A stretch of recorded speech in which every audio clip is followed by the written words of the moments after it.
je peux vous dire des choses sur le zizi de Kirikou. Je suis un être humain et je fais des histoires humaines. C'est l'Afrique. Merci l'Afrique. L'histoire de Kirikou, comment elle a commencé ? L'histoire de Kirikou a commencé déjà avec mon enfance, parce que j'ai appris à lire et à écrire à Conakry, en Guinée. J'ai eu une très belle enfance en Guinée. Il était évident que je devais faire un film africain. Alors j'ai lu beaucoup de contes africains. Comme tous les contes traditionnels, ils sont plutôt mauvais. Et puis il y en a un, j'ai sauté au plafond. Mère, enfante-moi. C'était tellement magnifique, tellement nouveau, jamais vu. Et puis la mère qui panique pas. Et je me suis dit, mais si ces personnages, je peux construire, c'est du solide. Et donc c'est vraiment l'Afrique qui m'a permis de faire ça. J'aurais pas pu, en tant que Français catho, imaginer ça. Que commencer un film pour la famille avec un accouchement à l'écran, l'enfant qui sort entre les cuisses de sa maman et qui a un cordon ombilical, alors je ne peux pas faire comme s'il n'en avait pas, et qui le coupe, et qui sait déjà que quand on sort de sa maman, on a besoin d'être lavé.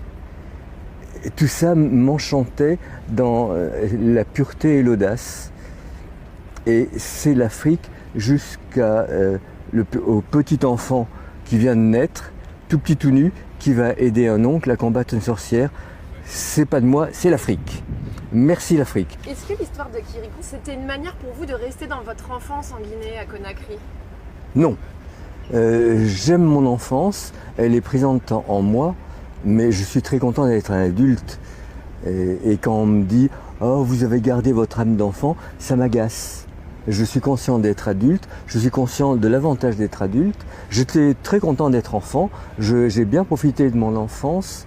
Mais non, je voulais transmettre aux gens ce que j'avais vu, la beauté de ces gens, et ne pas avoir peur ou honte d'avoir un corps. Pas avoir honte du corps, de ce qu'on fait avec le corps, pas avoir honte de l'âge.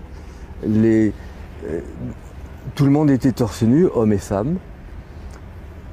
Et le fait que tout le monde était torse nu, on était au courant de la vieillesse. Ouais. Et moi, petit, je savais qu'on vieillissait.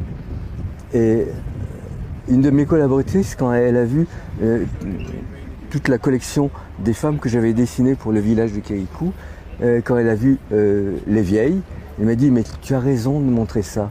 Moi, au Beaux-Arts, pour mon premier cours de nu, j'ai vu une femme avec les seins tombants.